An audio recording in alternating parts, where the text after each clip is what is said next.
Botão. Gravação. Modo de fala desligado. Juliette já tem experiência.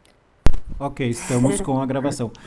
Só caso vocês escutem uma voz diferente, é porque eu sou deficiente visual, então eu uso um leitor de tela e pode vocês ouvir uma vozinha diferente quando eu clicar aqui para alguém acessar a live, ok?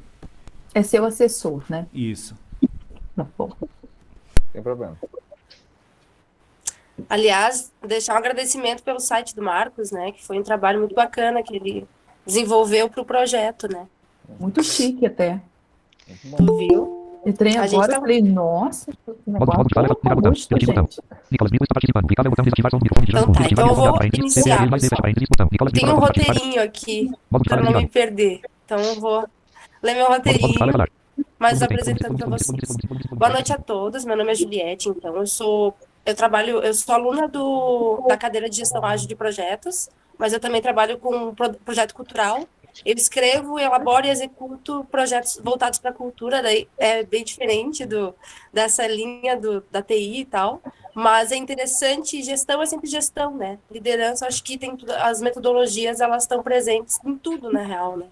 Então, mais iniciando assim para também saberem quem eu sou, que eu vou estar tentando levar as perguntas dos alunos aqui ao lado do Rodrigo, que também é nosso colega. Recebemos hoje aqui, então, 4 nomes que têm forte atuação nas mais diversas áreas da gestão de TI. Para quem está chegando na live, para quem não teve tempo de ler o site, eu vou fazer uma apresentação básica, bem rápida, dos palestrantes que estão sendo convidados para vir aqui hoje, antes de iniciar as perguntas, que são perguntas que a gente fez via formulário com os próprios alunos da cadeira, sobre o que eles têm mais interesse em saber de vocês, né? E daí eles fizeram umas perguntas e a gente vai estar repassando, então, essas perguntas. Também quem quiser comentar no meio da live, fica à vontade, eu estou aqui aberta, eu estou acompanhando os comentários, daí caso alguém pergunte alguma coisa, ou quem quiser abrir o microfone também, fica à vontade para perguntar para os palestrantes. Então, recebemos hoje, então, essas fortes atuações que estarão esclarecendo para nossas dúvidas, tá? Isso aqui que eu falei já. Antes de começar, farei uma breve apresentação dos convidados. Então, Fábio Giordani é líder de TI e gerente de projetos. Com mestrado em Administração e Negócios e MBA em Gestão Estratégica de Negócios e de Pessoas, atua há mais de 30 anos no mercado da tecnologia da informação, atualmente como gestor de suporte técnico da Dell EMC, e há mais de 15 anos gerencia projetos relacionados ao desenvolvimento de software e infraestrutura de TI. Daí é o Fábio que desligou a câmera agora. Não, estou de câmera ligada aqui. Ah, tá de câmera ligada. Esse aí é o Fábio. Isso aí é um oizinho pra galera. Tudo bem, Fábio? Então, a Tudo bem, Denise gente. Gripe. Então, a Denise Gripe é conhecida como a... Alguém falou alguma coisa? Não. A Nelise Gripe é conhecida como transformadora digital e coach. Atualmente implanta projetos, produtos e serviços utilizando como meio metodologia ágil, XP, Kanban, Scrum, Agile Coach, técnicas de ferramentas de coaching aplicadas a líderes e times com foco na qualidade da entrega, e Personal Executive Coach, que é desenvolvimento de competências para alcançar resultados tendo vasta cartela de clientes. Lisandro Kirst é analista de computação, possui bacharelado em ciência da computação e pós-graduação em sistemas de informação, com forte atuação no mercado como analista de sistemas, contador de pontos de função e Scrum Master. E, por fim, o nosso último convidado, então, é o James Brum, que é mestre em ciência da computação e possui 2 pós-graduações, gerência de projeto e docência do ensino superior. Trabalha atualmente na Proceps como gerente de projeto. Estou como gestor de projeto de desenvolvimento, onde pôde viabilizar a implementação da metodologia ágil no processo de desenvolvimento de SW da Proceps e atuar junto a equipes, fomentando o trabalho em equipe e a melhoria contínua. É isso, gente. A minha breve apresentação de cada um dos convidados. Eu peço Que vontade. desculpas. Eu peço desculpas, só que eu não consegui habilitar a minha câmera, que estava funcionando até uns 15 minutos atrás. Não tem nenhum problema. Tudo tranquilo. Então, gente, eu fiz essa apresentação, assim, bem técnica, né? Mas se vocês quiserem começar a falar alguma coisa antes de eu passar as perguntas, vocês podem ficar à vontade. Se vocês quiserem falar qualquer coisa, vocês são livres, digamos assim, sobre gestão ágil ou sobre a experiência de vocês, antes de eu começar a perguntar, enfim. Já rola as perguntas aí, porque o pessoal tá louco para falar e louco para Eu responder. não gosto de falar muito de mim, não, sabe, Juliette? Eu gosto de ir pro front, entendeu? Então, falar de mim, depois a pessoa procura na internet, né? Vamos ser informados. Tá certo. E aí, Vamos gente, lá. um monte de gente técnica, a gente não fala da gente, a gente fala de tecnicês, né? Mas Isso aí. Tecnicês. Acho que nós podíamos começar falando das dificuldades de implantar a metodologia ágil antes de falar no Scrum, né? Quais são as principais barreiras que a gente encontra dentro das empresas? A Annelise, essa pergunta é para ti aí. Olha aí, ó. Ele sempre botando moedinha na minha conta. Então, implantar, adaptar, na verdade, né? Eu não digo nem implantar, porque a gente adapta a empresa. A maior dificuldade que a gente tem é a cultura, porque cultura diz respeito à identidade da empresa, ao comportamento das pessoas. Então, você mudar a forma das pessoas trabalharem, sair do modelo prescritivo, modelo cascata, né, onde as pessoas ficam sentadas só executando atividades, e você ir para um modelo onde a gente tem dinâmicas, onde as pessoas têm que levantar, interagir, têm que compartilhar, é uma mudança muito grande de paradigma. E o ágil, ele não tem uma cartilha para a gente seguir, como o PMBOK, por exemplo. Ele é baseado em cima de boas práticas, né? Então, a gente tem aí o TDD, o BDD, o XP, o Scrum, o Kanban, que agora se tornou, há pouco tempo, aí uma metodologia completa, né? Nós temos boas práticas que a gente tira do Lean, né? Então, a gente pinça, né, várias ferramentas e técnicas para poder fazer essa adaptação do ágil. Mas, para mim, o mais importante é você trabalhar as pessoas, porque quem vai absorver a metodologia, a filosofia, são as pessoas. Então, a gente tem problema de cultura, a gente tem problema com a liderança, né? A gente tem, na maioria das vezes, aí, chefes, né, gestores lá com a cabeça de comando e controle, que acham que o time ganhou muita autonomia, que o time agora manda em tudo, né? Então, sente essa perda de poder, de status, de ego. A gente tem muito problema também com os papéis versus cargos, né? Nossa lei trabalhista é muito antiga, então as pessoas têm aquele apreço pelo cargo. E aí, quando a gente trabalha com agilidade, a gente começa a trabalhar com funções, né? E não com cargos. Para quê? Para as pessoas poderem transitar de área de produtos, área de processos, área de pessoas. Então, tudo isso causa um desconforto e acaba trazendo bastante conflito para o dia a dia. Então, a gente tem que fazer isso de uma forma que seja minimizada, com muita comunicação, né, com muito envolvimento com as pessoas, ouvindo feedbacks, e jamais fazer isso do dia para a noite. Isso é um rollout que a gente faz, né? Eu costumo falar que leva aí no mínimo 1 ano e 2 anos para fazer. Tem empresas até hoje, bancos, né? Grandes bancos aí que estão fazendo agilidade até hoje, ainda não definiram, estão mais de 5 anos. Então, é um processo longo, é um processo que a gente tem que estar o tempo todo com escutativa, com observação, para até não perder os talentos nem os bons momentos que aparecer. Acho que eu consegui resumir, né? Não, mas eu boto minha moeda na Annelise, mas eu sei que sai coisa boa ali sempre, ó. Obrigada, meu amigo. Não, e assim, ó, eu participei do projeto de implantação de metodologia ágil numa empresa de governo, que é a Procergs, lá onde eu trabalho há 30 e poucos anos lá. Como a Annelise colocou, o grande paradigma é as pessoas sair do comando-controle e entender a essência de um trabalho colaborativo com um propósito, que é o grande valor do ágil, é de trabalhar com um propósito, com motivação. E o grande foco de resistência, no meu entendimento, que a gente vê é a resistência a essa mudança cultural. Principalmente, assim, duas coisas. A direção da empresa tem que apostar nesse novo modelo, isso é fundamental. Porque o baixo clero ali, a nossa turma, sempre gosta, porque é um trabalho mais descontraído, mais afetivo, vamos dizer assim, e a grande camada de resistência fica em algumas pessoas da média gerência que não entendem esse propósito. Os caras pensam assim, ó, o modelo mental, né? Pô, essa turma aí eu já vivia dando relhada neles, eles não rendiam o suficiente. Agora vem esse baixinho aí e me diz que eu não posso mais entrar dentro da equipe, que a equipe é autossuficiente, que eles têm autonomia, os prazos quem dão são eles. Vencer esse modelo e essa resistência dessas pessoas é um grande desafio. E é uma mudança cultural que é lenta, mas ela vale a pena depois, entendeu?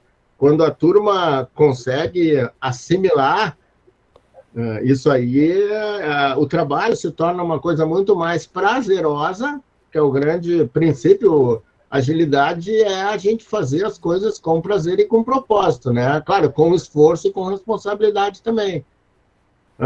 E aí começa a render bastante o nosso trabalho. A gente poderia dizer que gestão ágil foge das hierarquias. Então, ela é totalmente contra as hierarquias. Se fosse um mundo ideal ágil, ele seria um mundo sem chefe, basicamente. Ou não? Ou eu estou exagerando? Está exagerando. Eu acho. Exagerando um pouco. Eu apostaria... Desculpa, Fábio. Não, vai dá sequência, James. Não, eu só ia Começamos a polêmica. Mas diminui muito a hierarquia, então. Eu acho que esse é o grande ponto. E eu não sei se eu consigo complementar depois dessas duas exposições aqui. Gente, riquíssimo. E um detalhe super importante, tanto a Annelise quanto o James trouxeram aqui, questões de mudança cultural. Tá? E o ser humano, por essência, a gente é avesso à mudança. Tá? A gente gosta de saber como as coisas vão acontecer no futuro. Isso torna pra gente... A gente ficar na nossa zona de conforto. Não, talvez não seja nem tanto na zona de conforto, mas eu creio que é muito mais a questão da previsibilidade, da gente não estar exposto à incerteza, né? Porque a gente, como animal, tenta evitar a incerteza, a gente tenta ter a certeza, a garantia, a segurança, né? Que a mudança não traz junto, tá? Então, no que tu migra ali de uma indústria, de uma vertical, de um mercado que foi muito tempo acostumado naquela questão do que a gente chamava de pacote fechado, né? Então eu sento em determinado momento aqui com vocês me contam o que vocês querem, a gente monta uma imagem daquilo que vai ser entregue no final do projeto, e aí eu deixo vocês, eu me reúno lá com a minha tribo, e a gente faz, e depois a gente vem aqui, te entrega, e a gente entrega aquilo que você pediu, né? E se no meio desse processo você resolve mudar alguma coisa, eu caos, porque eu já tinha planejado tudo até o final, eu vou ter que replanejar, isso tem retrabalho, né? Isso vai causar uma série de desperdícios ou coisas do tipo assim, né? E a partir do momento que eu estou acostumado a fazer isso nesse momento, e chega um pessoal que me diz que pode ser diferente e a gente pode começar a estar trabalhando de uma forma onde a confiança vai ser mais valorizada do que um contrato, a necessidade de interação e de troca, ela vai ser maior do que reúne, me diz o que tu quer e depois eu te entrego, né? E aí a gente começou aqui abrindo, inclusive, com aquela questão de que somos técnicos, não gostamos de falar de nós mesmos, e tem um pouco disso também. Gente, interação com pessoas é uma coisa extremamente difícil. Tá? Eu tô fazendo um estágio, mas não é na área da TI, né? Mas tô fazendo estágio e a gente tem uma equipe de trabalho também, que é a equipe de comunicação. E daí, dentro, existe e não existe uma hierarquia, porque a gente tem um guri que é mais novo, 1 ano e 3 anos, e a gente chama ele de chefe. Mas ele diz, não me chamem de chefe e tal. E na relação de trabalho em si, a gente vem construindo juntos, assim, sabe? De uma forma com que a gente se ajuda e é uma equipe assim com abertura para ouvir uma ideia diferente do que ele estava pensando. Eu acho que isso é muito, me parece que tem a ver com o que vocês estão falando, assim, de estar aberto a novas possibilidades, a novos processos, pelo bem do coletivo, né? Não pensando só no meu, eu vou fazer aqui minha listinha e eu vou embora. Não, mas eu vou pensar no coletivo, vou pensar no grupo, vou pensar no projeto, vou pensar no resultado daquilo, vou pensar aonde que eu quero chegar a longo prazo. Não sei se Tem a ver, mas imagino que eu acredito que tem a ver, sim, e tu trouxe uma questão super importante, a questão de estarmos construindo, tá? Lembra, confiança, construção, tá? Isso tudo tá interagindo. Gente, não é que não existe hierarquia, é que a questão da gente conseguir sentar aí em comum acordo, definir para onde é, o que é mais importante agora, qual é o valor que o nosso trabalho vai estar entregando na próxima sprint, tá? Qual é o tipo de dor que a gente vai conseguir analisar de uma melhor forma, no menor espaço de tempo. E aí eu saio do modelo em que eu vou te entregar tudo o que tu queria para eu te entregar o alívio da tua dor, e depois eu vou chegar num momento que não era tudo aquilo que a gente pensava, mas é possível da gente conviver com aquela dorzinha que já melhorou. E agora tem outra coisa que está doendo mais ainda. E daí a gente para de fazer o que a gente estava, vamos para o outro, e está doendo mais. Então essa questão a incerteza, ela é um elemento muito grande dentro dessa questão dessa mudança cultural. Tá? Então isso gera assim, um impacto muito forte. E, gente, projeto não é cronograma, não é backlog, não é sprint, projeto é gente. São pessoas que trabalham, são pessoas que botam a mão na massa, são pessoas que entregam. E se isso não estiver rodando de uma forma legal, grande chance da coisa não dar muito certo. Então aí vem os elementos, desde que a Annelise começou a trazer ali da questão da mudança cultural, as questões que o James trouxe ali fantásticas, da questão de, mas e agora eu vou ter que interagir, não consigo mais entrar, não tenho mais gestão, domínio sobre a equipe, eu não quero ter domínio sobre ninguém, eu quero que a gente trabalhe de uma forma construtiva e consiga resolver os problemas. É mais ou menos por aí. Eu acho que o grande choque vem justamente dessa questão da mudança. E a Annelise trouxe muito bem, isso não tem data para acabar. Tem grandes empresas que estão implementando isso há 5, 7, 8 anos e ainda não estão na plenitude. O que eu posso dizer é que eu também trabalho na Procergs junto com o James e a gente está constantemente tentando implantar lá dentro a metodologia ágil, a parte do Scrum, que tem que ser o facilitador para interagir entre as equipes. E atualmente a gente está com equipes de área finalística que só definem o que tem que ser feito, o que o cliente quer, e equipes de fábrica interna que vão transformar aquilo ali numa realidade. Só que as equipes da área finalística sempre acham que a equipe que está desenvolvendo é delas, e elas não têm aquele escopo fechado, aquela coisa de ter uma sprint. Não, eu quero colocar mais coisa. E então a mente delas não mudou ainda. Né? Então isso é um problema que a gente tem, e não é somente na Procergs, não é somente na Dell, ou somente... Annelise, qual é a empresa que está trabalhando agora, Annelise? Já trabalhasse em tantas? Só para dar um exemplo. Rindo aqui, porque nem eu sei, né? Porque para cada empresa eu faço uma coisa, né? Sim. Então, para uma empresa, eu faço toda a parte de mudar o RH para contratação, para não sei o quê. Para outra, eu faço uma consultoria de transformação digital. Na outra, eu sou mentora de líderes. Então, é uma loucura.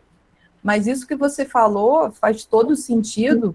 E é uma coisa que eu venho puxando até muito no LinkedIn, da gente maximizar valor e minimizar quantidade. A gente acha que fazendo muito a gente está entregando, na verdade a gente não está entregando nada, né? Porque o valor é o que está para o usuário, para o cliente, não o que a empresa faz. E aí tem aquelas perguntas, né, que o CEO sempre faz, tá, mas espera aí, né? Eu vou sobreviver só com o que o cliente pede? Não, o que ele pede vai te gerar oportunidade de negócio se você estiver perto dele. O problema é que a gente tem aquele modelo de contratação onde ele contrata lá, paga mensalidade para a empresa e fica levantando, gerando lista de necessidades, e quanto mais, a impressão que dá é que quanto mais eu pedir, mais eu estou usufruindo do serviço que eu estou pagando, quando na verdade eu estou indo contra tudo que eu preciso, porque quanto mais coisas eu pedir, mais tempo eu vou levar para construir, então menos tempo eu vou ter para entregar valor, né? Então, a gente tem... É engraçado você estar falando isso. Semana passada eu tive uma reunião com gestores, com executivos, e ele ainda tem essa visão do budget anual, né?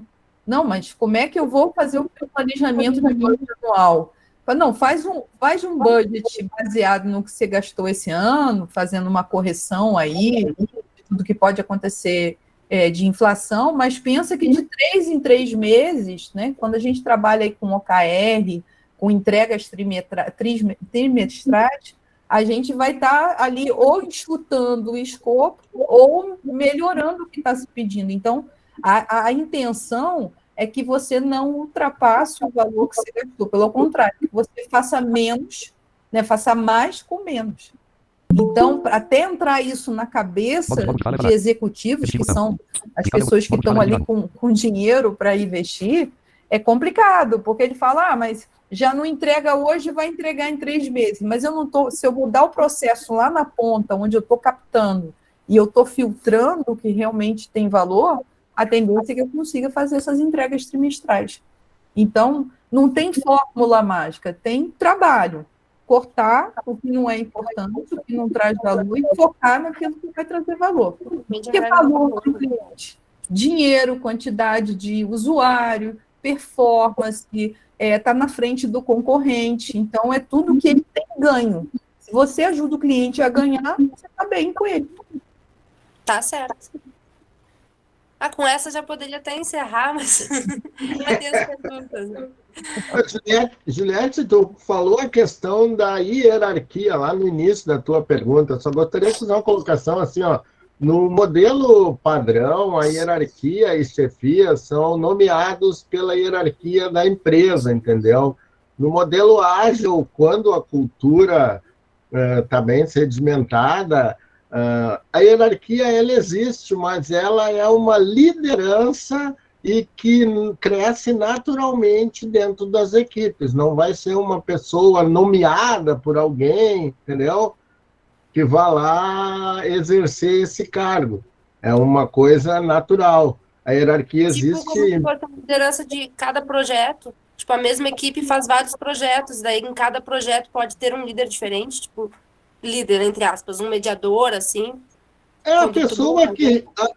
a pessoa que responde ao escalão superior sobre as atividades da equipe. Mas o ideal é que ela seja natural, seja uma liderança natural, de preferência escolhida pela própria equipe, né?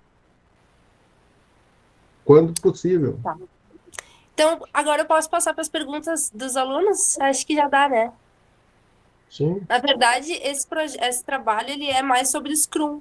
O professor falou sobre várias metodologias, né? Mas o nosso, esse a princípio é sobre Scrum. Mas se alguém quiser perguntar, galera, ainda durante a live, no meio, sintam-se à vontade para perguntar também. Pode mandar ali no chat, que eu tô de olho. Mas, pelo que eu tô vendo, só tem comentários. Aqui estarei acompanhando. Microgerenciamento ainda existe muito. A Fernanda de Mello falou. Tá, mas eu vou passar para as perguntas, então. A primeira pergunta, na verdade, as duas primeiras perguntas, porque eu acho que eu já vou ler juntas, são: por que escolher o Scrum e por que o Scrum é uma boa ferramenta de trabalho? Quem vai responder? Meio ampla, né? Mas... bem ampla. O que eu percebo é que o Scrum é, de fato, a mais adotada, a mais popular, digamos assim, e tem alguns elementos bem interessantes que são compartilhados por outras abordagens adaptativas, as ditas ágeis, né? Que trazem a questão de uma simplificação, entregas frequentes, um contato mais próximo, mais intenso com o cliente. Isso garante alinhamento, garante valor na entrega. Tem várias abordagens adaptativas, ditas ágeis, mas fazendo uma analogia com estratégia, por exemplo, quando se fala em estratégia, não fala em Porter, mas tem vários outros estrategistas, né? Quando se fala em abordagens ágeis, muitas vezes Scrum, mas tem várias outras, né? O motivo de ter caído no gosto popular, tá? Eu desconheço, eu não sei se a Annelise, na consultoria, tu consegue perceber alguma coisa assim, de um porquê mais Scrum do que necessariamente outras? Sim, eu consigo te falar essa diferença. Assim, quando a gente está fazendo essa transição e a empresa é engessada, no caso pode ser uma empresa aí pública ou uma empresa privada muito formal, a gente adapta, traz o Scrum. Por quê?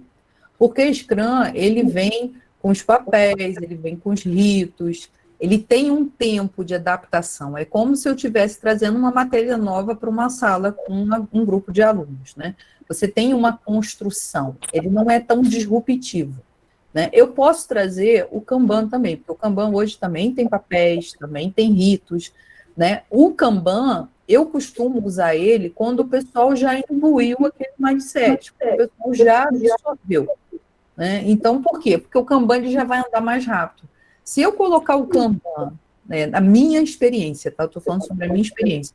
Se eu venho para um ambiente muito formal e já trago o Kanban de cara, é muito disruptivo. E aí fica muito agressivo. Então, eu tenho que pensar que dentro de uma empresa tem um grupo de pessoas que estão esperando isso, tem um grupo de pessoas que estão desconfiadas se isso é moda, se vai funcionar, se vai ser demitido, e tem um grupo de pessoas que não quer, porque não quer sair da zona de conforto. Então, eu tenho que pensar em como atingir o maior número de pessoas possível. O Scrum a gente usa muito quando a gente está trabalhando com projeto. Por quê? Porque a gente junta, né, várias features para fazer entrega de pacotes, né, de produto, de serviço. Então, a gente tem sprints de 1 semana, de 2 semanas, até 3. 4 eu nem gosto de usar, porque você não saiu do waterfall. Se você faz sprint de 4 semanas, você está trabalhando como cascata, praticamente. Então, a gente usa muito o Scrum como uma forma de aprendizado.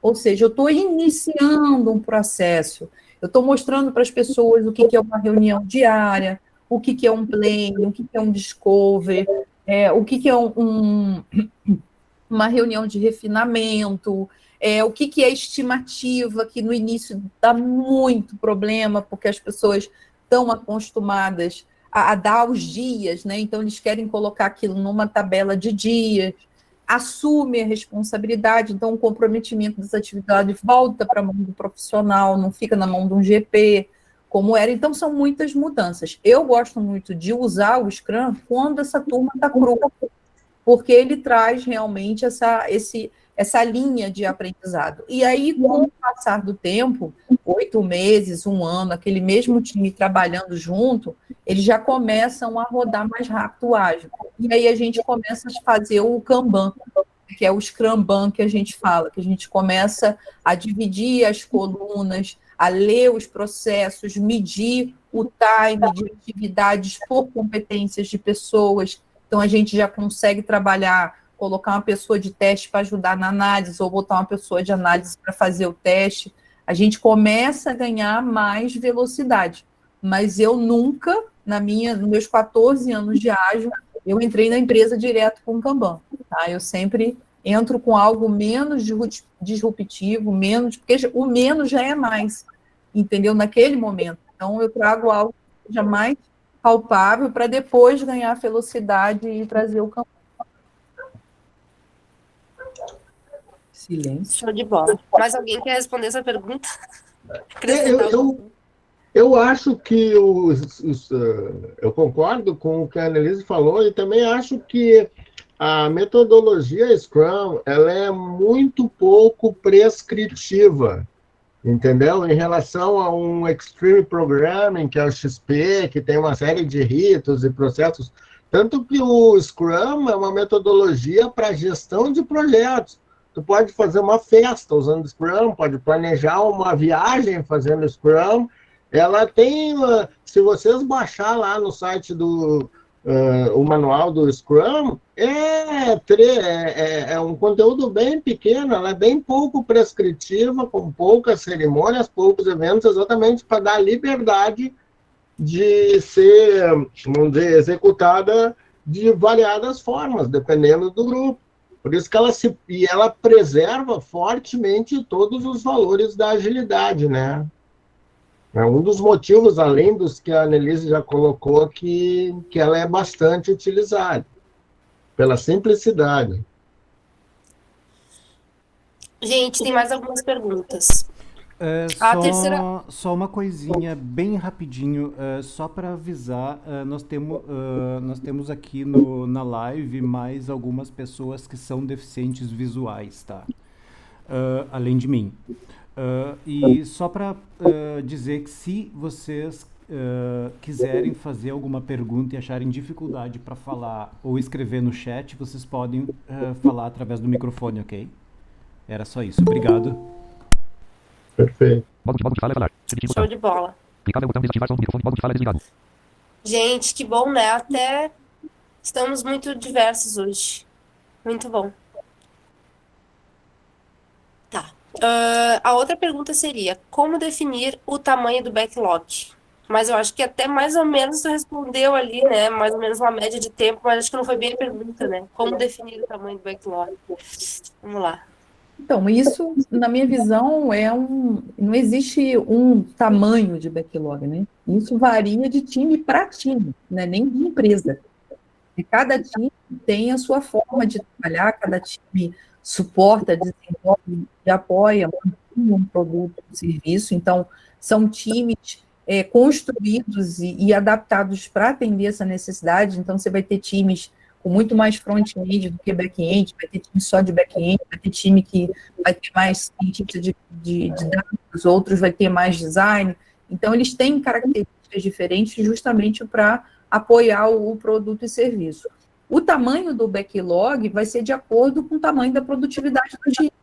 Né? Então, se o time é um time muito experiente, conhece muito bem o produto e serviço que está trabalhando, você vai ver um backlog dele, a pontuação da estimativa sempre vai ser mais baixa do que os outros, e a velocidade de entrega vai ser maior, porque eles são mais experientes. A gente pode falar que são um time de sêniores. Se você for para um time onde as pessoas são mais júnior, ou as pessoas acabaram de entrar na empresa, ainda estão aprendendo sobre produto e serviço, você vai ter uma quantidade de histórias menor e com uma pontuação mais alta. Por quê? Porque ali a estimativa ainda tem risco, ainda tem medo, ainda tem pesquisa, né? Ainda tem dúvidas. Então, quanto mais dúvidas eu tenho, mais eu estimo alto, porque eu coloco isso como uma dificuldade, um nível de esforço maior do que eu tenho. Então, um padrão de backlog, a gente nem fala sobre isso. Primeiro que a gente não fala, eu vejo muita gente falando de quantidade de card, quantidade de história. A quantidade de história não quer dizer nada. Eu posso ter tamanho G num time e durar 2 semanas, como eu posso ter 8 histórias tamanho B e durar 2 semanas. Então, a quantidade de histórias não quer me dizer nada. O que vale mesmo é a estimativa, o time acertar a estimativa, e a entrega com qualidade e valor. Muito bom. Outra coisa que pode afetar o backlog as mudanças que são parte inerente à metodologia ágil, né? Então, eu imagino que você deve testar, né? Porque eu não sou tanto da área da TI, por isso que eu até convidei mais um colega para vir falar das tecnicidades da galera de ADS e tal. Mas eu sou mais de humanas. Mas no que eu faço, muito do que eu estou aprendendo na cadeira de gestão ágil está me ajudando também, porque tem a ver com gestão e tem a ver com trabalhar com pessoas, como vocês falaram. Sempre que tiver o fator humano, a gente não tem muito como ter uma coisa certinha, assim, não vai ter que ser assim, porque tu tem que estar pronto para se adaptar às mudanças, à testagem. Imagino que vocês devem testar e não deu certo, né? E faz de diferente e vai. Então não tem. Existe um tempo de maturação também disso, né? A Annelise trouxe muito bem ali a questão do comportamento, da montagem da equipe, senioridade. Daqui a pouco os profissionais já trabalharam juntos em outros momentos, se conhecem, tu tem um tempo de sincronismo muito menor dentro disso. Eu colocaria 2 pontos principais ali. Vamos botar 3, a Luizano trouxe um muito bom, da questão do nível de instabilidade do escopo, né? Que se ele não está bem estável, a gente está mais suscetível a determinadas mudanças e tudo mais, então isso também é um fator a ser considerado dentro da normalidade, até a gente conseguir performar com o time, né? Mas seria a questão da estabilidade, o esforço estimado e a capacidade de entrega desse time. E se a primeira vez que eles estão trabalhando juntos vai levar, sei lá, 3, 4, 5 sprints, dependendo do formato, do projeto, das tecnologias envolvidas ali, até o time entrar dentro do que a gente chama de performando. Agora o time está performando, ou seja, a gente vai conseguir trazer para dentro do backlog um conjunto de atividades que vão estar muito próximas ou muito coerentes ali com o tamanho que a gente tem definido dentro da sprint. Fator super importante no começo, gente, tá? Voltamos à questão, gente, cuidado com a questão dos erros de estimativa. Tá? Aceitem isso com normalidade, com tranquilidade, é um processo de aprendizagem. Se logo no começo vier alguma cobrança de, mas não sabe nem estimar, mas estamos errando demais, e vocês vão começar a inibir, tá? Vai ser difícil de conseguir de trazer isso, de reverter isso depois, tá? As próximas estimativas, se forem erradas, elas vão ter um peso maior, e aí o pessoal pode começar a trazer um volume de estimativas maior para conseguir ter gordura, ter folga, né? E aí tu não vai estar trabalhando de uma forma transparente, que é um dos principais princípios que se tem dentro de uma abordagem ágil, tá? Então, voltando ao ponto, são pessoas. A gente tem que jogar claro, jogar transparente, jogar limpo, aceitar as determinadas falhas que eventualmente pode estar cometendo e aprender com elas, tá? Mas tem sim um tempo ali de ramp-up, tem um número de sprints ali que a gente costuma ajustar até o time conseguir se encaixar e começar de fato a performar, tá? Voltando no ponto, são pessoas. Tamanho da sprint, complexidade, capacidade de entrega, tá? E nível de instabilidade que a gente tem dentro dos requisitos que estão entrando para lá. Perfeito, Fábio. Eu acho que essa questão é muito também da cultura da empresa, porque quando a equipe começa a errar, e é um processo natural, o alto escalão não pode censurar ou achar que, por isso que o ágil não funciona, os caras estimam e nunca conseguem atingir. Exatamente o que tu colocou, eles começam a botar gordura para se proteger, e a turma começa, viu, isso aí não dá certo, não é por aí. Quem é contra esse modelo, tá? A gente tem que entender. Eu tinha uma angústia, sou gerente de projetos antigas, né? A minha angústia, que eu sempre compartilhava com meus alunos, era que, durante o andamento de um projeto, o cliente sempre pedia alterações no projeto modelo waterfall antigo, né? Pedia alterações, e eu chegava e, isso aí vai custar mais um mês no projeto. Após um determinado tempo lá, o nosso dilema era o seguinte, o cliente lançando o projeto lá, entregando aquela entrega grandona de tudo, né? E dizendo, esse negócio ficou legal, mas podia ter ficado melhor. Cada coisinha que eu pedia para melhorar, o James pedia mais um mês no projeto, nós já estamos 5 meses atrasados, e eu com a outra visão, dizia, o cliente não sabe o que ele quer, ele está sempre mudando o que ele quer, olha o projeto que nós entregamos, não tem nada a ver com aquele projeto inicial que está lá no documento do início. E esse é o processo natural, acusar o cliente de não saber o que ele quer. Qual é o grande segredo disso? Que depois eu descobri. Pessoal, software é requisito intangível que tu vai transformar num produto intangível também. Não é um prédio, uma bolsa, entendeu? E só a nossa área é uma das poucas que tem essas questões. O que acontece que muda tudo durante isso aí?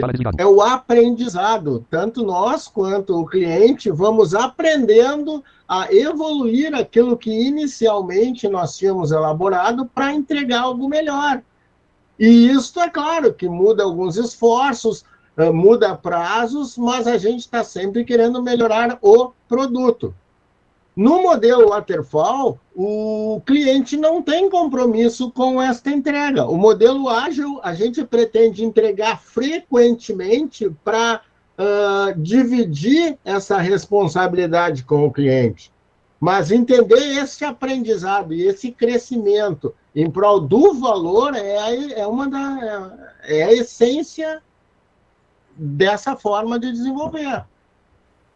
Agora, se a cultura da empresa não entende isso, quer prazos rígidos, quer recursos rígidos, quer estimativas precisas, fica mais difícil, né?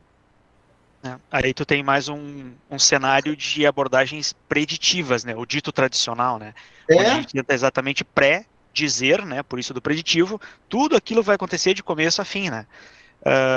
Só que essa abordagem, nos tempos de volatilidade econômica, avanço de mercado, atropelamento tecnológico, não é nem mais uma evolução, né? A gente vem sendo atropelado tecnologicamente em algumas questões. Essa questão de pré-dizer e esperar 5, 6 meses até ter um pedacinho ou alguma coisa de entregue, em algumas áreas não tem mais, não encaixa mais, né? Sim, perfeito. como tem os clientes que não sabem o que querem, ou querem uma coisa, mas no dia seguinte elas mudam de ideia e não querem mais.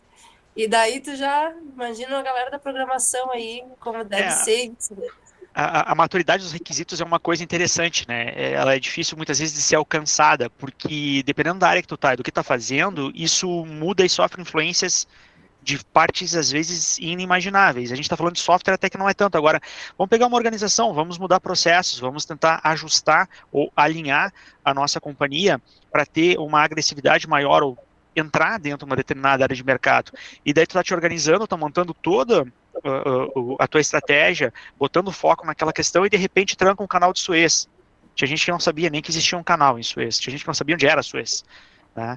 E aí a economia começa a balançar e tu é afetado por isso e aquilo que tu tinha planejado já não vale mais. E eu vou continuar botando dinheiro bom em uma coisa que não vai me trazer resultado. Tá?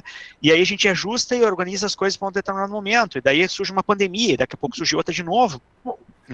E aí tudo que eu tinha planejado já não vale mais, e agora aquilo que era necessário, o meu produto que tinha penetração no mercado, agora não tem mais, ou surgiu um substituto. Então, nem tudo pode ser planejado de começo a fim. Nem tudo a gente vai ter clareza de que exatamente a gente precisa. Então, a questão da abordagem adaptativa, a dita ágil, né, ela nos traz esse ganho de conseguir ter ajustes mais rápidos dentro de um ambiente com maior volatilidade. Porque a gente vai estar a cada sprint pensando qual é a dor que a gente vai aliviar no final dessa sprint que vai começar agora. E a gente vai estar trazendo para ela requisitos que tenham maior valor para o cliente nesse próximo ciclo. Então, por isso da questão da intensa necessidade de estar conectado, de estar próximo, de estar interagindo, de estar sabendo aonde está doendo, porque essa dor ela também pode mudar, porque a gente não está sozinho no mundo, a gente é afetado por questões econômicas, sociais, mercado, concorrentes e tudo mais. E fator humano. Se a gente mudar a moeda, a gente está falando do nosso lado de desenvolvimento. A gente, como cliente usuário, cada hora a gente quer uma coisa, concorda? Uma hora você quer uma televisão maior, outra hora você quer uma cama maior. A tecnologia, ela não para, tá todo dia. Se a gente se colocar no lugar do cliente, a gente vai ver que nosso consumo, ele muda muito rápido com o tempo. Então, você imagina que trabalhar com software não é igual manufatura, né? É um processo artesanal, não tem como copiar e colar, né? E se você perder esse tempo de degustação do usuário do cliente, você perdeu, chega na frente quem fez primeiro. E quem fez melhor. Isso aí. Em menos tempo. Quem entregou mais resultado em menos tempo. E é o mundo. Eu estava assistindo, tem mais uma pergunta agora, que é sobre Scrum Master. Mas agora vocês estavam falando antes de uma sprint de 3 meses e tal. Eu vi por acaso um documentário falando como é que foi a criação do logotipo do Instagram. Eles ficaram 3 meses para fazer o logotipo, para trazer a nova forma do logo. Imagina a quantidade de pesquisa. Aí diz que ficaram uns 3 meses, quando chegou no final dos 3 meses, eles foram apresentar o logo, eles disseram, ficou 3 meses para apresentar um quadradinho, uma bolinha? Me diz quem é que não conhece o logotipo do Instagram hoje? Ninguém. Ninguém, até minha avó, se deixar, né? A tataravó, se deixar, sabe qual que é. Olhar o Instagram, aquele ali, aquele negócio lá das fotos. Né? Não tem quem não saiba, né? Então, às vezes, é mais tempo que tu vai investir naquilo, mas tu vai estar preocupado exatamente com o que vocês comentaram aí, sobre o resultado que aquilo ali vai ter, a agregação de valor, o conceito, tudo que está por trás, que vai fortalecer e que vai dar o diferencial no mercado, né? Porque a gente está num mercado competitivo, capitalista e cruel, né? Se a gente não tiver na frente, se a gente não tiver 3 passos na frente do concorrente ali, a gente não vai nem estar competindo com esses caras. Né? Bom, a outra pergunta seria, o Scrum Master pode desenvolver também se o time estiver muito atrasado na sprint, como o Scrum Master deve intervir? Vamos lá. O Scrum Master, ele é um facilitador do time, né? Ele não é um gestor de projeto, ele não é um gerente de área, ele é um facilitador. Então, ele está ali diariamente trabalhando junto com o time para justamente ver como está a produtividade, quais os impedimentos, quais barreiras que podem ter, E esse impedimento e barreira, ele vai de tudo, desde licença de software até a pessoa ficar doente, tirar férias, né? Ele faz uma gestão sobre a equipe que ele tem. Então, quando a gente vê o time, ele trabalha com oscilações.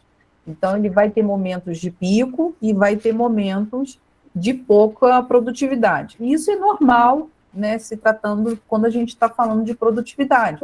Momentos que ele vai ter mais peso para entregar, mais coisas importantes para entregar, e outros momentos vão ter entregas mais tranquilas para se fazer, né?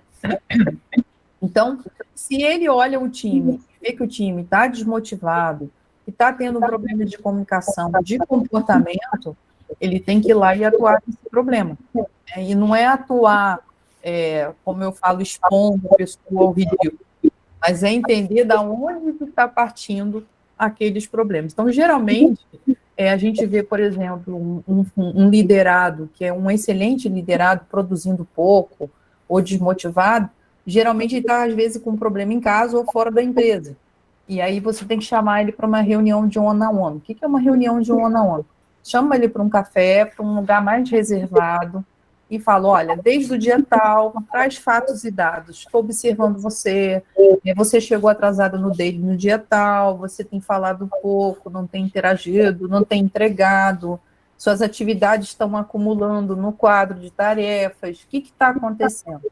Né? Então, não adianta você ir conversar com um liderado seu, com uma pessoa do time, se você não tem fatos e dados baseados no que os outros falam.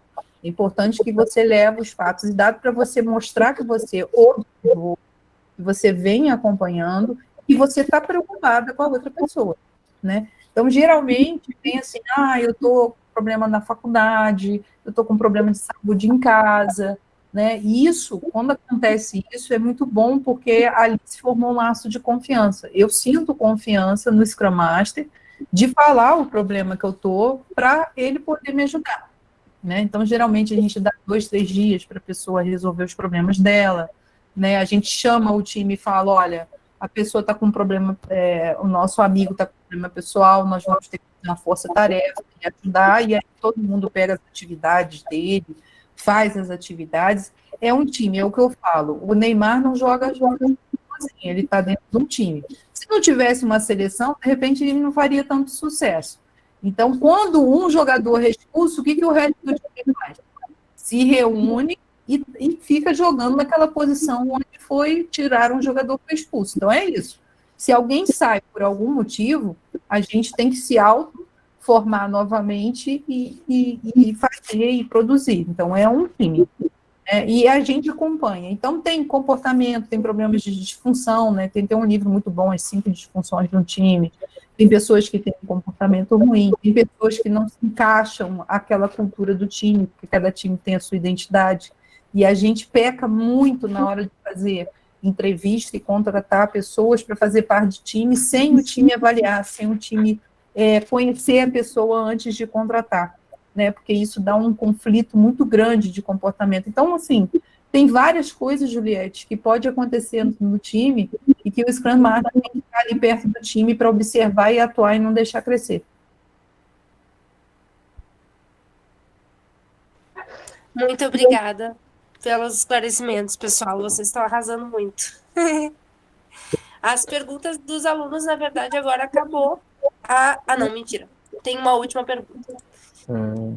Só que é uma pergunta meio confusa, mas 3 em 1. Mas, ao mesmo tempo, ampla também, de novo. Só Enfim, uma questão, Juliette, se mais algum dos palestrantes quiserem dar o seu depoimento relacionado a essa última pergunta, fique à vontade, ok? Porque o Scrum é um bom facilitador. O Scrum Master, acredito, que quis perguntar. Como se aplica em um novo grupo? Não, mentira. Porque o Scrum, metodologia, desculpa, li errado. Porque o Scrum é um bom facilitador. Como se aplica em um novo grupo? E quais são os benefícios que o Scrum traz para a equipe? Porque o Scrum é um bom facilitador. Como se aplica em um novo grupo? Quais os benefícios que o Scrum traz para a equipe? Acho que o Fábio colocou bem aí a questão do novo grupo adotando o Scrum, é um aprendizado e Que já a foi pergunta, resolvido. sim, a pergunta relacionada ao tamanho do backlog, ela beneficia o grupo na medida em que o grupo vai evoluindo tanto nas relações entre eles, na familiaridade com o escopo do projeto, né, em várias sprints, e também com a tecnologia e os processos envolvidos na própria atividade.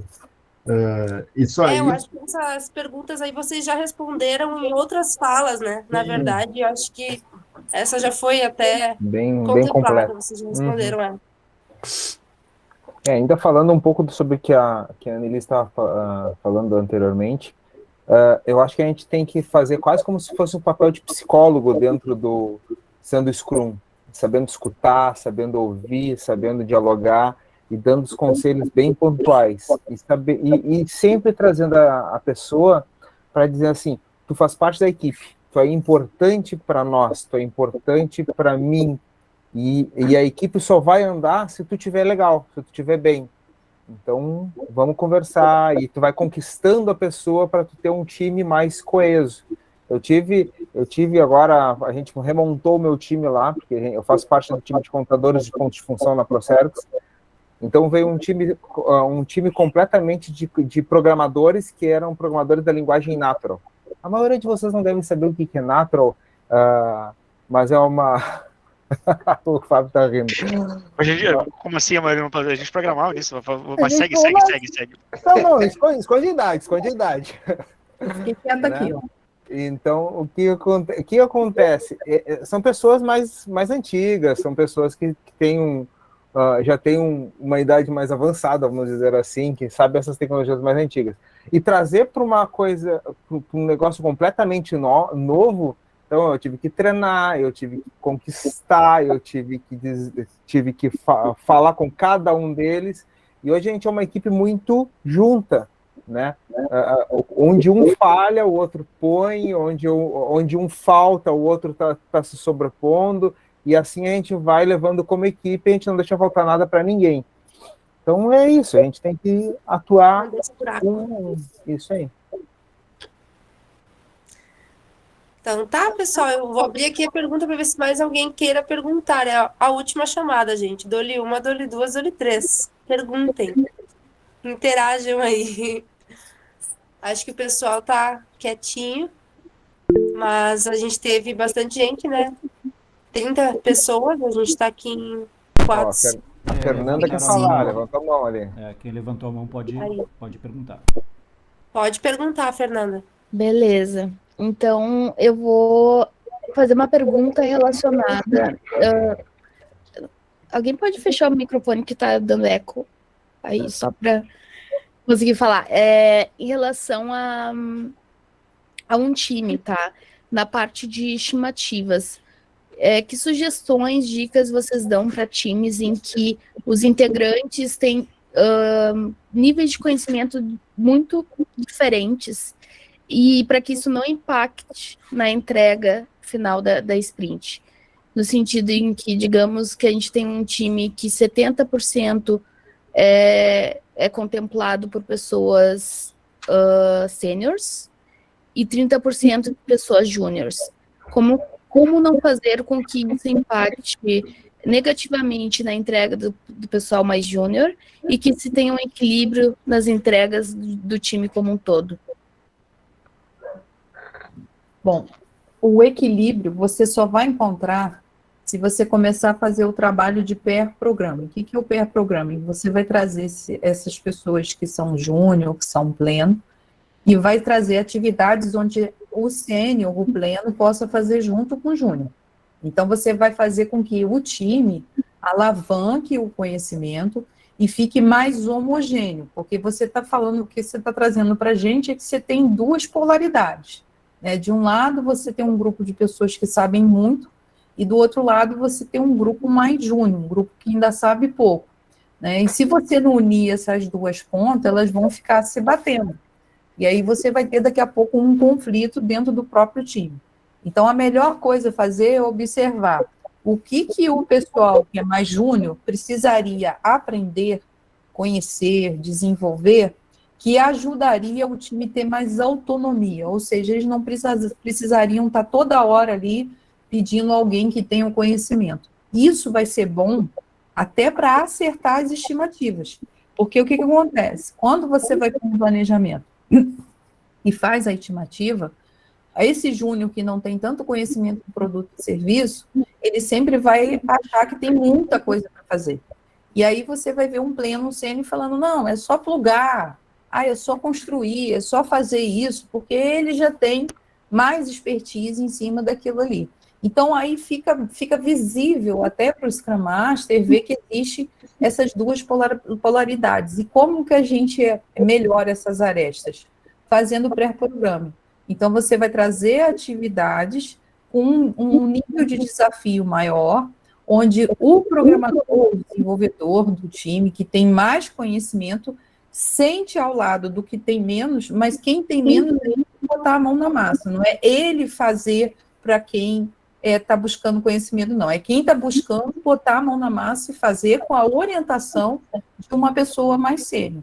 E aí, quando você começar a fazer esse pair programming, como a gente chama, que é uma das boas práticas lá do XP, do Extreme Programming, você vai ver que o time vai começar a andar de mão dada. E aí a estimativa tende a melhorar, tá? Mas a gente não pode deixar que isso continue assim, cada um numa ponta. Você tem que trazer eles para perto, porque senão você vai ter 2 times dentro de um time.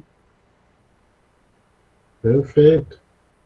E entender também que a essência de um trabalho é um trabalho colaborativo de uma equipe, né? É como um time de futebol, sempre vai ter o Neymar lá, que joga mais, e alguém que está começando. O que importa é o resultado de todos, e não a tarefa que cada um exerce. E o pair programming, como a Annelise comentou, é uma excelente oportunidade para tu nivelar conhecimento dentro dos times, né? É a essência, e tem até algumas regras. Pair programming não é, eu vou parear com meu amiguinho ali, não. Pair programming a gente faz um quadro com toda a equipe, todos os que desenvolvem a mesma atividade, e pareiam todos com todos, né? Com regras também, é bem interessante essa prática.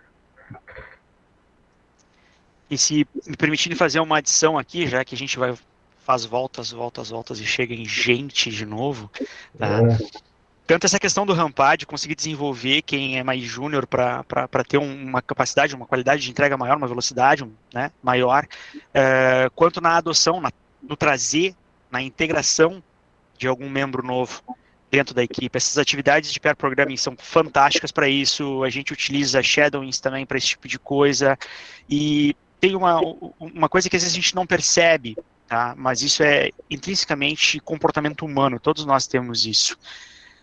Uma das ferramentas mais potentes que existem para conseguir criar a questão de confiança e conexão é perguntar.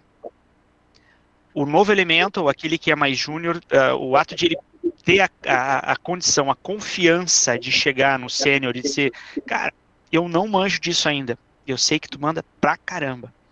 Te importa em me dar uma dica aqui, me ajudar nessa questão aqui, eu tô com essa dúvida, então aquilo automaticamente vai tirar do sênior a questão assim de tentar atacá-lo ou coisa do gênero assim, mas cara, ele reconhece que eu sei mais, tá? Isso é comportamento humano, gente, tá? Qualquer um que for começar a estudar grupos de sociedade vai conseguir entender isso ali de uma forma muito latente, assim, tá? E quem está abaixo no conhecimento tem humildade suficiente para saber que ele não reconhece e está pedindo apoio, tá?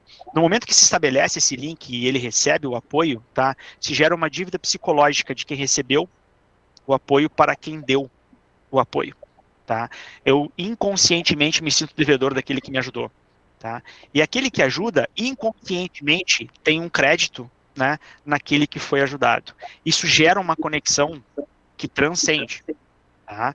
E a partir do momento que quem está júnior lá tiver alguma dificuldade ou precisar de ter alguma, ele vai sentir a porta aberta para pedir de novo ajuda lá para o sênior. E o sênior vai fazer um extra mile muitas vezes ali, ele não vai abrir mão das atividades dele, vai continuar entregando o que ele tem e vai puxar alguma coisa a mais para poder juntar, porque ele vai se sentir corresponsável pelo crescimento daquele colega que teve a humildade de reconhecer que ele não sabia e teve nele ali a referência como alguém que pudesse estar alavancando e estar ajudando ele a seguir.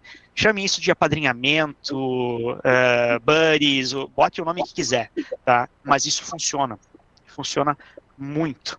Pontos importantes que a gente tem que estar levando em consideração aqui. Se vocês puderem, dentro dos times, identificar isso e direcionar esses mais júniores, os novos, para aqueles profissionais que costumam ter a referência de trabalho dentro do time, né, e a gente sempre tem aquele assim, se tivesse 2 ou 3 desses, ia ser maravilhoso, tá? Esses são os mais indicados para seus padrinhos, que daí tu consegue estar tentando ter uma disseminação daquele comportamento que é valioso para a companhia, que é valioso para o time, tá? Então isso tem um fator multiplicador muito grande. Segundo ponto, eu costumo falar isso com uma certa frequência dentro do time.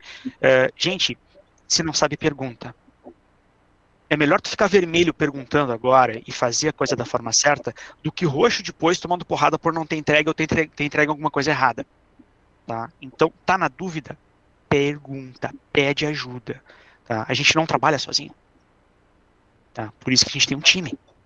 Tá? Então, isso tem que estar muito claro, tem que estar muito estabelecido. Tá? Falando assim, parece ser simples, tá? Gente, uma das tarefas mais complicadas que tem é essa questão do team building. Tá? É tu conseguir montar a coesão. É tu conseguir criar um ambiente propício a ter confiança, a ter clareza de propósito, tá? A ter sinergia.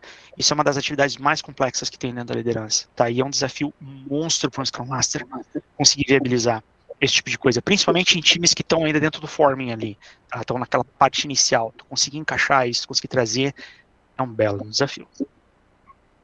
Perfeito, Fábio. Gente, muito obrigada. Eu ia agradecer Muito aí esclarecedores. Eu ia agradecer pelo feedback aí, e até comentar que eu atuo também em time que a gente pratica pair programming, então é algo vital ali do time. Mas também entra na questão de vender o pair programming para o cliente, né? Daí a gente entra em outro assunto, que poderia ter uma palestra só sobre isso. Mas, Juliette, tem tempo para mais uma pergunta aí? Claro, pode ligar tua câmera também, se quiser, que a gente não fica bravo. Eu não vou ligar, porque eu tô convidada, eu tô aqui de pijama. Tá, tranquilo, sem problema. Então, mas assim, em relação a esse tópico ainda de dinâmica de estimativas, tá? O que vocês indicariam para um time que chegou num ponto que está viciado na mesma pontuação dos cards? Assim, diferentes cards, a gente entende que tem escopos diferentes, tem uns mais complexos, mas o time está sempre viciado ali no meio, sabe? Sempre naquele 3, 3, 3, 3. O que vocês indicariam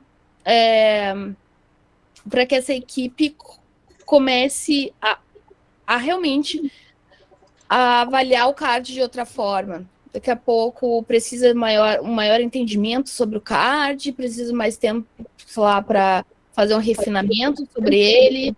O que vocês indicam? Você hoje está usando o Plane Poker. Sim, exatamente. Tá. O que você pode fazer, tá? É só uma dica. Você pode fazer refinamento, você pode marcar refinamento durante os sprints para detalhar melhor as histórias que vão entrar no planejamento. Você pode achar que tem histórias que podem fazer parte de um grupo de entrega, e aí isso vai oscilar também, vai sair da pontuação aí de 3 pontos. Toda vez que vier algo novo de produto e serviço, você pode fazer um discovery e depois fazer o refinamento. Então, assim, você pode aglomerar histórias que são do mesmo produto e serviço. Você tem N formas de sair do 3, tá? Você pode detalhar mais a história e aí trazer mais o buraco do queijo. O que a gente costuma fazer, Fernanda, é você fazer uma estimativa de planejamento, rodar o sprint e, na retrospectiva, você bater se foi realmente aquele valor da estimativa. Então, na retrospectiva, você vai pegar cada um ali que foi estimado e vai falar, realmente foi um 3? mas esse 3 estava mais para 5 ou estava mais para 2? E aí você vai acertando a estimativa. Se você fizer isso com eles na retrospectiva, eu tenho certeza que você já vai instigar eles a pensar diferente. O que a gente tem que fazer quando começa a entrar nessa zona de conforto é, mas esse 3 está mais para 5 ou está mais para 2? Ah, não, ele está mais para 5, então é 5, não é 3. Aí, se a gente está superestimando, a gente vai ver lá na retrospectiva se a gente superestimou ou não quando a gente já tiver com a feature lá desenvolvida. Então, assim, eu acho que legal, o time está fazendo estimativa, está dando 3, beleza, parou. Não, se parou aí, tem alguma coisa de errada.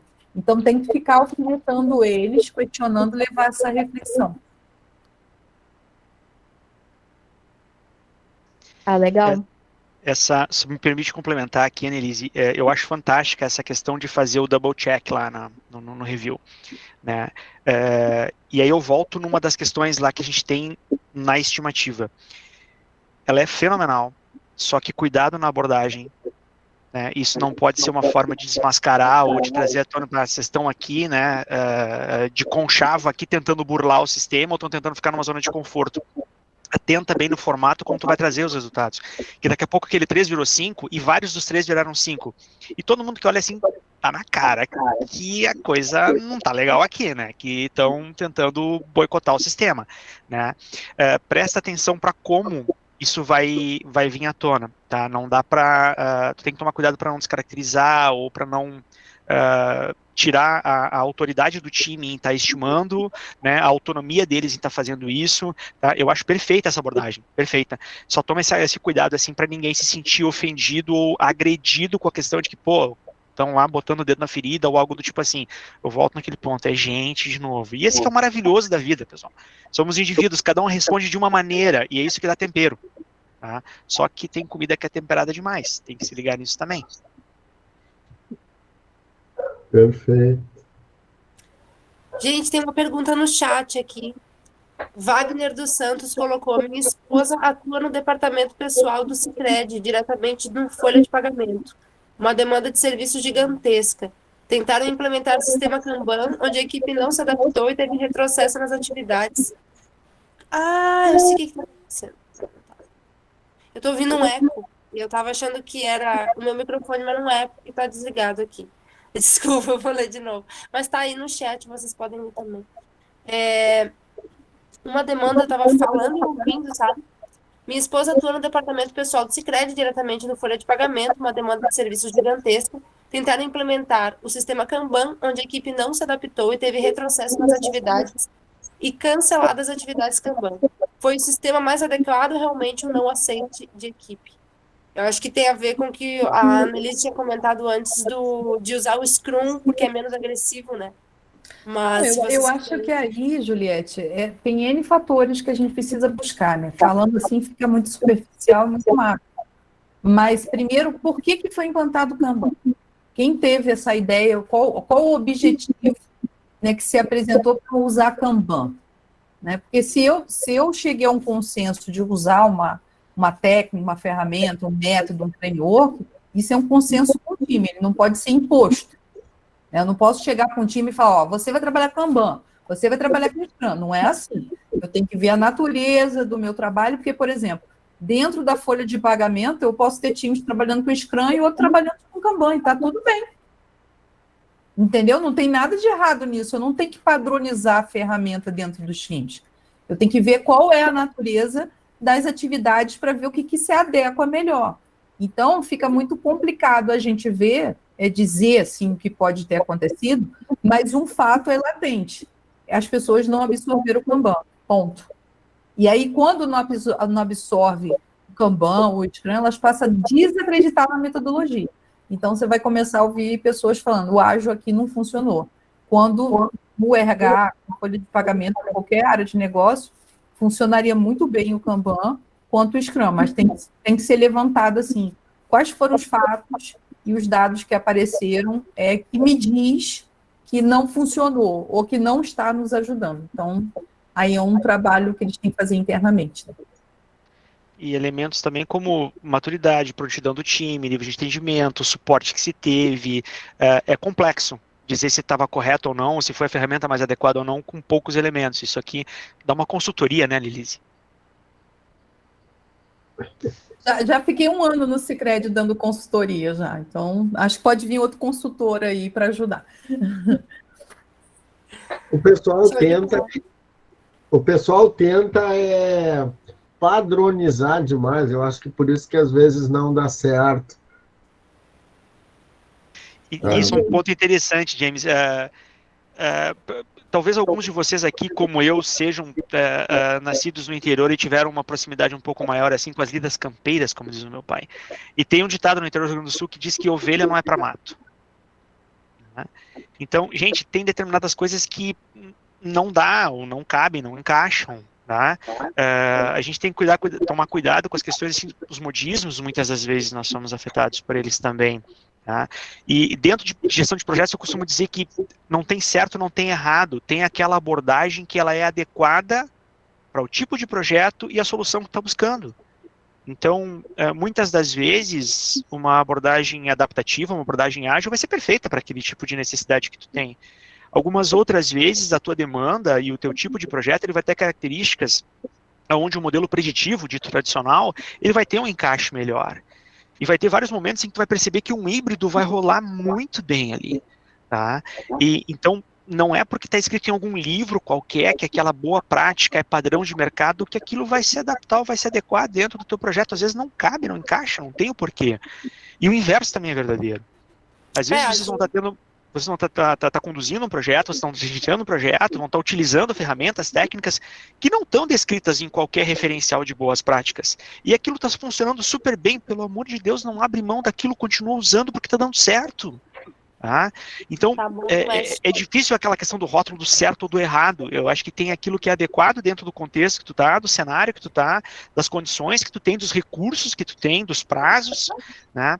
E tem determinadas coisas que não são adequadas. Então, esse balanço, ele é muito suave, tá? E as respostas são muito mais do que certo ou errado, sim ou não.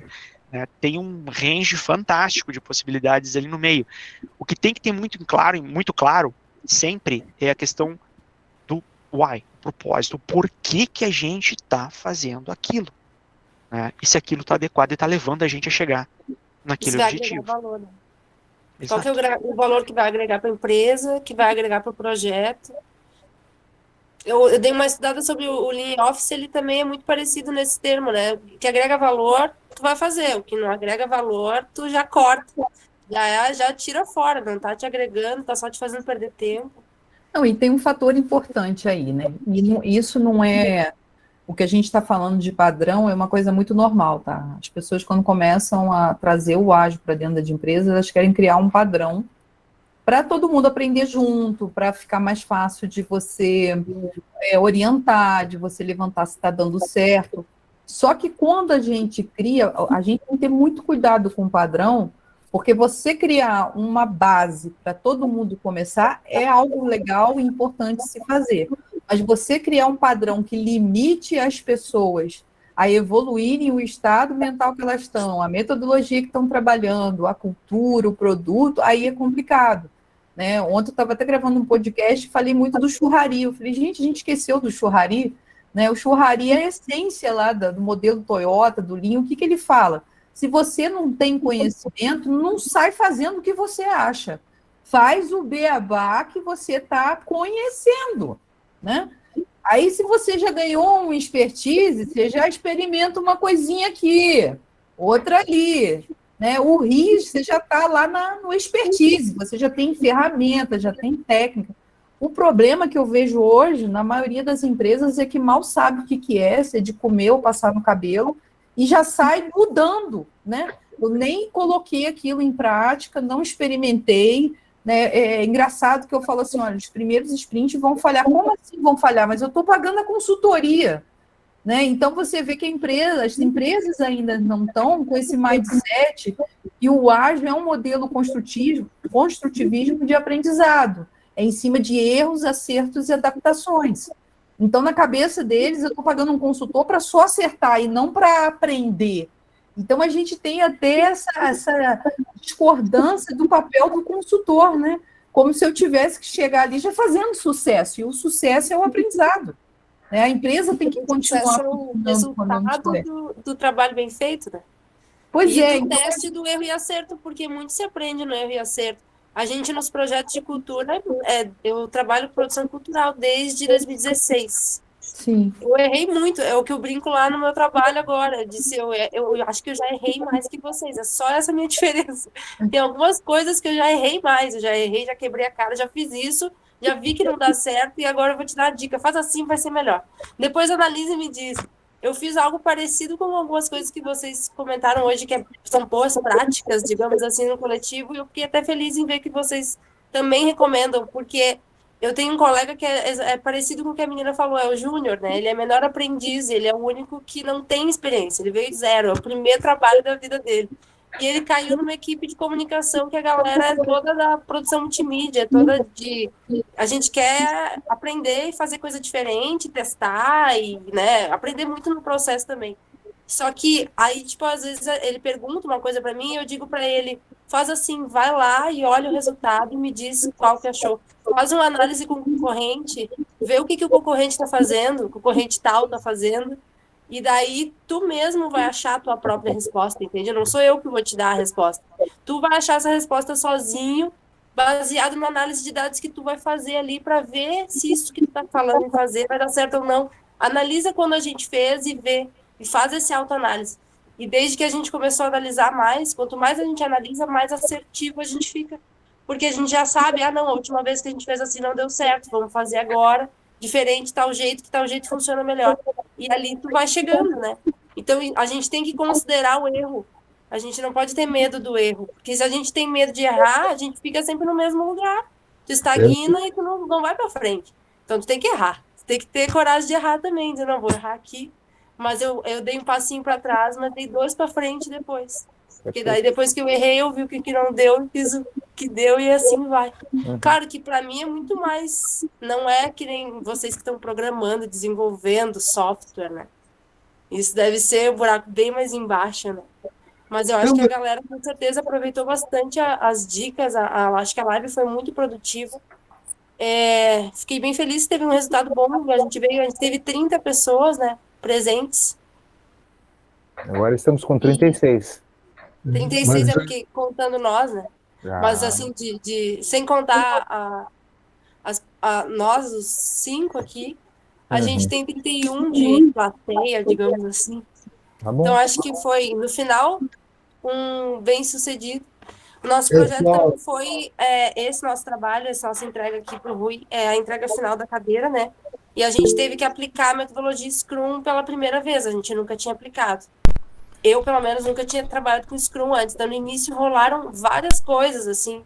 Tipo, primeiro, eu era PO, mas a PO não podia pegar nenhuma função dentro do projeto, porque ela é PO.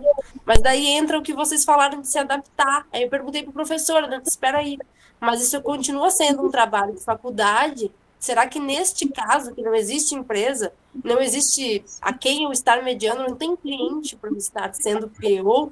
Então, tipo, eu não sou a cliente, eu não sou a dona do troço. Então, como é que faz? Daí daria para abrir uma exceção e daí a PO pegar alguma demanda dentro da equipe? Aí o professor disse, não, por mim não tem problema, porque é aquilo, a gente vai se adaptando àquele projeto específico, né? E vai fazendo o que faz sentido dentro daquele projeto. Não vai tem que buscar também a sensibilidade de entender o projeto que está sendo feito, né? Outra coisa que aconteceu foi que o Scrum Master saiu. O que acontece quando o Scrum Master sai, gente? Saiu uma semana antes, mas a gente tocou. Mas a saída foi uma coisa que a gente ficou meio... Não sei se isso acontece, né? Isso já aconteceu uma vez, assim, com vocês, assim, do Scrum Master sair? Acontece qualquer mudança na equipe, mesmo que não seja uma das pessoas do Scrum, ela abala o desempenho da equipe. O Tuckman, que tem as escalas lá de afinidade entre as equipes, fala que qualquer uma desses problemas impacta, mas a equipe naturalmente, claro, busca solucionar esse problema. Eu só queria fazer um adendo aí em relação ao que a Annelise e o Fábio comentaram agora, entender que Agile é aprendizado, é uma cultura, a gente tem que estar sempre melhorando, mas melhorou muito o cenário, pessoal. Há algum tempo atrás, tinha empresa que via falar, não, métodos ágeis é legal, a semana que vem nós vamos fechar a empresa, todo mundo vai fazer um curso de Scrum de uma semana e depois a gente já está ágil, está chegando. Entendem como... não entendem a essência, né, da cultura. É isso aí. Eu lembro Olha isso, uma pessoal. palestra que o Oi, pessoal da desculpa. Procergs me chamou, me botaram numa furada aí, sabe? Foi uma palestra sobre transformação digital e que eu dei pontada sem saber que eu estava dando, né, Lisandro? Eu me lembro dessa palestra, foi impactante. Mas Foi muito boa. foi muito boa, Annelise. É assim que as É culturas assim. mudam, que as empresas mudam. É quando entra alguém lá dentro para mudar paradigmas, para Exato. falar aquilo que tem que ser falado, senão não muda. Não, eu falei, ou eu saio daqui, né, como uma pessoa que está trazendo a inovação, ou eu vou sair, ninguém vai querer mais saber de mim aqui. Não, o pessoal comenta ainda da tua palestra lá dentro, né, Elise? Não fica assim. Demais. Não, vá. Tem outra pessoa que foi para lá uma vez também para dar uma palestra no desenvolvimento, o Pazianello. Mas é nela igual a mim. Mas ele falou e mudou e chamaram ele depois. Vem cá, como é que tu tá falando essas coisas? Ninguém isso em 1900, isso há bastante tempo atrás. E chamaram ele, não pode falar isso, não pode falar isso. Eu disse, olha, mas foi ali com ele que eu conheci metodologia ágil que deu o start na coisa, né?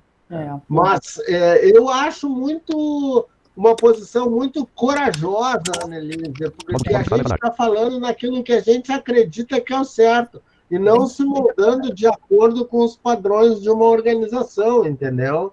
Tanto foi boa a palestra que anos depois, a Procergs entendeu aquilo como algo bom e está tentando até hoje mudar a metodologia, mudar a forma de atuar. Só que uma Mudar a empresa cabeça das pessoas, né, James? Mudar a cabeça das pessoas. é uma mais empresa difícil. grande, é uma empresa de governo. A mudança cultural ela é mais difícil. O Serpro teve uma iniciativa grande também de mudança cultural, mas aí troca governo, troca essas coisas, a coisa diminui a velocidade, mas muitas pessoas lá dentro são infectadas por esse vírus, no bom sentido, né? E entendem isso aí. Eu acho uma posição muito corajosa. E te dou os parabéns por essa palestra aí que quebrou barreiras lá dentro. É verdade. Poder da palavra. Me parece... Não, desculpa, pode falar. Não, eu estava só querendo... daqui a pouco a gente pode passar uma última palavra. Resumir o Scrum em uma palavra, e cada um diz uma palavra e a gente encerra. Eu acho que a gente chegou na finaleira da live. Gente, eu adorei muito a reunião. Acho que o pessoal todo aqui que está assistindo também adorou. Agradecer novamente vocês, então, agradecer a participação, agradecer todas as dicas e aprendizados, que eu acho que foi e ainda vai ser, para quem assistir depois da gravação, bem produtivo, né? E muito obrigada, gente. Obrigada mesmo. Espero que vocês tenham gostado da apresentação que a gente fez. Eu fiquei um pouquinho nervosa, tá? Não sou profissional de fazer isso. Mas dei meu máximo aqui para deixar vocês à vontade, né? E não falar muita besteira. Que eu sou estudante, né? Eu acho que o estudar, o aprender, o estar sempre aberto a novos aprendizados, eu acho que é importante para todo mundo, é importante em qualquer área, né? E principalmente dentro de uma equipe, a gente está aberto a aprender com o outro, né? Relaxa, Juliette. Relaxa. São legais. Nunca te diminui na frente dos outros, tá? Tá muito boa a apresentação, tá? Parabéns Vou até para todos. falar. Ela só vai melhorar se ela fizer mais. Então, todo mês tem que fazer isso e colocar ela, e depois começa a fazer um job rotate. Para mais gente participar também. Tava bem boa. Pô, para mim foi um prazer aí rever a Emilise aí, minha amigona aí. Pô, pena que a Não, gente não pode tomar aquela pinga junto, né, mas tá tudo bem. Pois é, não, mas vamos, a hora a gente vai, quando tu vier a Porto Alegre aí, um prazer em te conhecer também, Fábio. A gente marca, todo mundo. Obrigado a todos. É um todo prazer mundo. em conhecer Obrigado, vocês pessoal também. Obrigado à organização pelo convite. Um grande prazer conhecer vocês todos. Tá? Sempre à disposição. Se precisarem de alguma questão, tudo mais e coisa. Conciliando as agendas, a gente consegue estar junto. É isso aí. E não esqueçam de. Gente, é isso que faz a mudança. Isso aí. Principal. Agradeço também a todos que estão participando, aos palestrantes que disponibilizaram o tempo de vocês para estar dando essa incrível dissertação verbal, digamos assim, né, do Scrum Master e de todas as experiências e conhecimentos que vocês transpassaram aqui para a gente. Só tenho a agradecer aí, certo? Um forte abraço para todos, muito obrigado mesmo. Valeu, estou à disposição aí. Obrigado, pessoal. Pessoal, Foi um muito prazer. obrigada, uma boa noite, foi bom rever todo mundo, ver que está todo mundo vivo, que agora está assim, quando eu reencontro, graças a Deus você está vivo, porque é tanta gente que a gente conhece e a gente não perdeu esse tempo, né? Quando a gente vê as pessoas, dá um afago assim no coração, você fala, graças a Deus, o fulano está vivo. Então, continue assim, se cuidando, né? Com saúde, para a gente ainda tomar esse quentão aí, para eu voltar para tomar o quentão. É isso aí. Então tá. Obrigado a Gente, todos muito pela obrigada. palestra, Uma parabéns à ótima noite organização. pra todo mundo. Tchau, pessoal. Boa Até a noite. próxima. Tchau, uma boa Tchau, noite. depois um bom se fim de vocês semana. não tiver muito no ar obrigado, vídeo, hein? já Tchau, passa pessoal, muito pra obrigado. cima. Até mais. Até mais, obrigada. O pessoal do grupo pode ficar na equipe, aqui por gentileza, mais um pouquinho. Só o pessoal do grupo, tá? Por gentileza.